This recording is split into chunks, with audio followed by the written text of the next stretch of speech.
Está, y ya lo tengo acá al contador Raúl Loloco, ex secretario de Energía de la Nación, y como le decía antes del corte, el otro día me sorprendió una nota publicada en Infobae porque decía, guarda que los tiempos se agotan, que con el tema del calentamiento global, muchos creen que es algo que una nubecita que pasa o el cometa Halley que pasó por arriba y no hizo nada.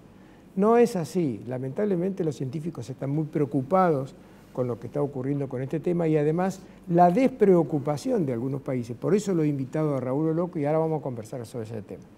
Raúl, gracias por venir al programa, un gusto tenerte acá. ¿Cómo ves ese tema? Bueno, en realidad yo comparto esa preocupación, ¿no? O sea, el calentamiento global está fundamentalmente debido a los gases famosos de efecto de invernadero.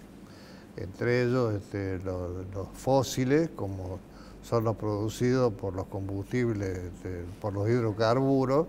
Hay algunos gases como los que tenían las famosas heladeras de antes. O sea, esta preocupación mundial viene de hace mucho tiempo, pero tuvo, digamos, un inicio muy importante a través de lo que fue la famosa protocolo de Kioto. O sea, si ustedes recuerdan, hacia finales de lo que era el siglo XX, creo que por allá por 1997, se reúnen todos los países y elaboran un protocolo que lo que intentaba era volver de alguna manera a reducir un 5% de los gases de efecto invernadero y llevarlo a los valores de 1990.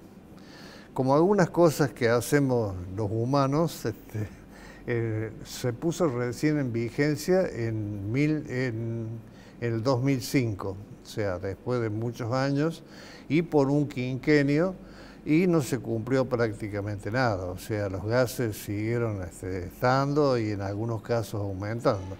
Es interesante por qué se hizo en Tokio. ¿Por qué se hizo? ¿Por qué se hizo en Kioto, perdón? O sea, básicamente, en un momento determinado en la era, después de la Segunda Guerra Mundial, en la industrialización de Japón, empezó a morir la gente en Kioto sin ningún motivo aparente, hasta que descubrieron de que los ríos que cruzan Kioto y inclusive un lago estaban absolutamente contaminados, ¿no? De ahí empezó la preocupación de Japón, sobre todo, en reciclar la basura, en tratar de que los electrodomésticos duraran bastante tiempo. O sea, tomaron una serie de medidas medioambientales que antes de ese periodo no existían, no solamente en Japón, sino en todo el mundo. A partir de ahí se siguieron, sobre todo por las Naciones Unidas, haciendo reuniones. Hubo una en Doha, en Qatar, que lo único que intentó es prolongar el acuerdo de Kioto sin ningún resultado. O sea, era prolongar el acuerdo hasta el año 2020. Eso no se logró. Cuando creo que verdaderamente el mundo tomó conciencia de lo que era el problema de los gases de efecto invernadero, fue en una reunión de 2015, diciembre del 2015, que es el famoso, conocido como famoso Acuerdo de París. Ahí obviamente se plantearon las grandes diferencias, o sea, entre los países ricos y los países pobres. ¿Por qué? Porque muchos de los países ricos que eran contaminantes totales, o sea, por el sector industrial, no quisieron nunca suscribir el protocolo de Kioto. O sea, por primera vez, por ejemplo, Estados Unidos formalizó el acuerdo ahí en esa conferencia de París. ¿Qué estableció a grandes rasgos esta conferencia de París? Lograr que el mundo reduzca, aunque sea en 1,5% los gases de efecto invernadero hacia 2050. ¿Cómo está esta situación? Bueno, después hubo de esa reunión de París, Glasgow, donde en el año 2021, que en definitiva lo único que sirvió es ratificar lo acordado en París.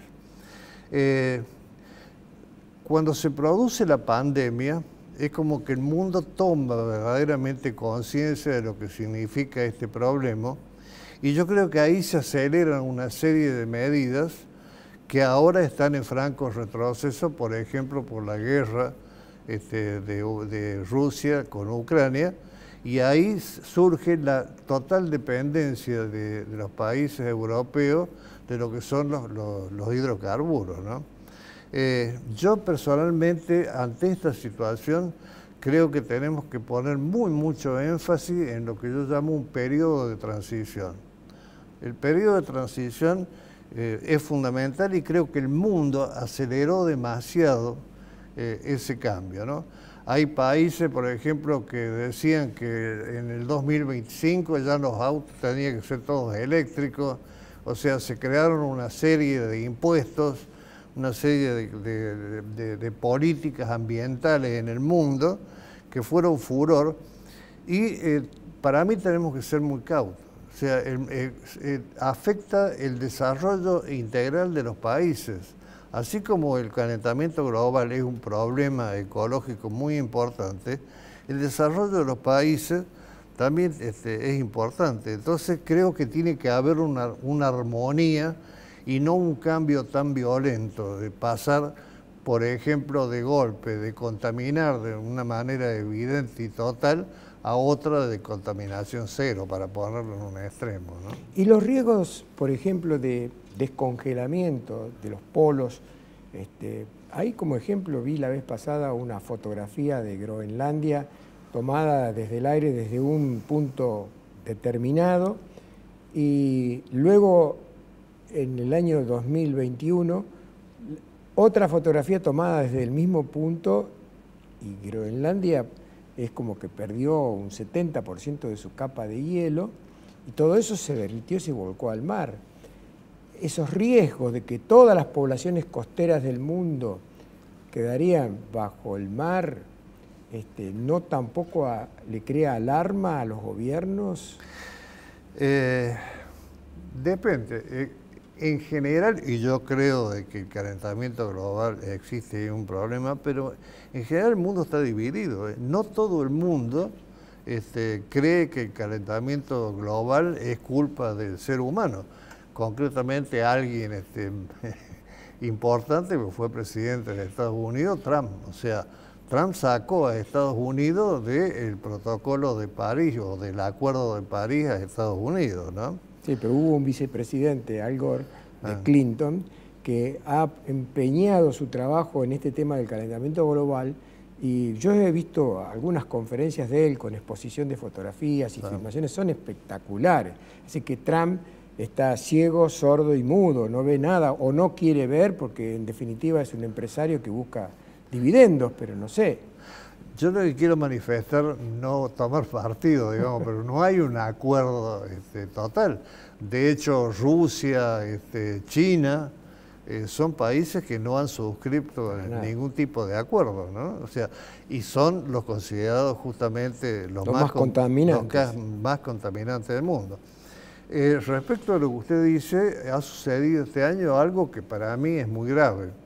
La diferencia de temperatura en el Ártico y en el Polo Sur ha aumentado casi 40 grados de un tiempo bastante reciente en el mundo. O sea, perdón por la pregunta. 40 grados. Raúl, sí, pero ¿es entre un polo y el otro hay 40 grados de diferencia? ¿O no, entre... se dio que en simultáneo, digamos, el Polo Norte y el Polo Sur aumentaron un día, aumentó la temperatura 40 grados sobre lo normal. Digamos. ¿Y después volvió a la normalidad o siguen así? No, o sea, justamente el calentamiento global es lo que usted estaba diciendo recién.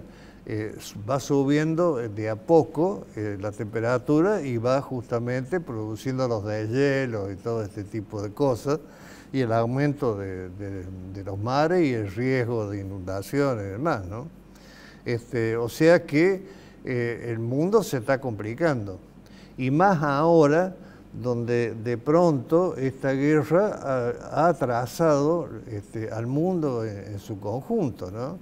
Porque hay países, por ejemplo, que para no depender más de Rusia, de los hidrocarburos, está planteando exploraciones nuevas de hidrocarburos, por ejemplo, en el mar, sobre todo los países nórdicos, nórdicos en Europa, para no depender digamos, del gas ni con los combustibles líquidos de Rusia, ¿no?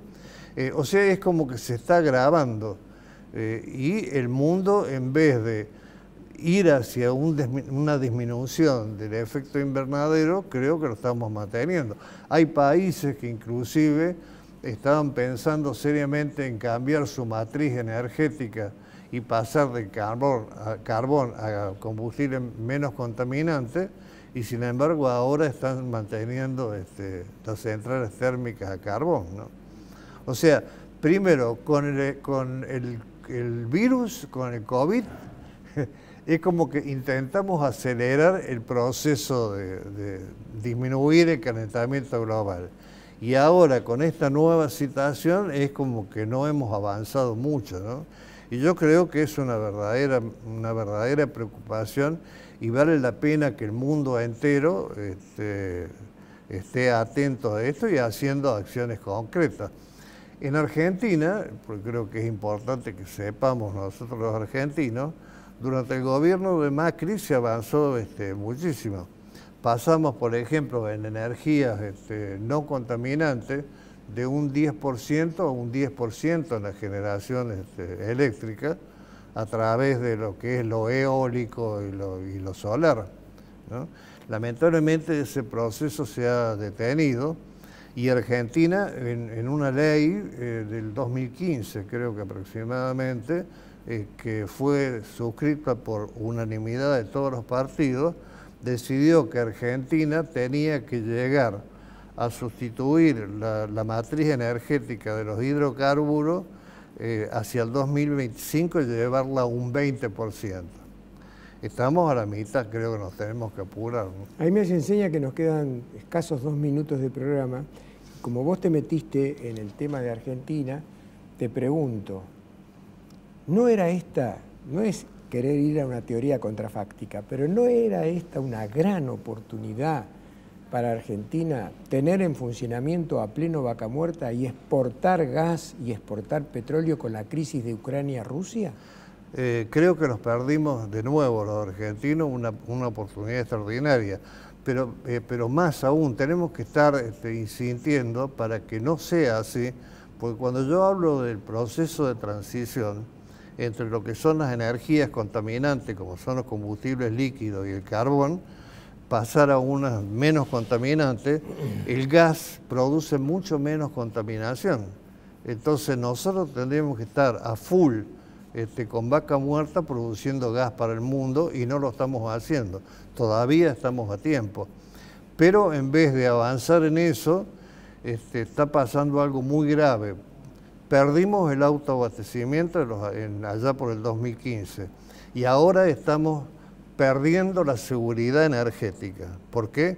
Porque no sabemos si vamos a tener energía en el futuro inmediato. Qué bárbaro. Bueno, linda radiografía. Gracias, Raúl. Un gusto tenerte acá como siempre. Igualmente.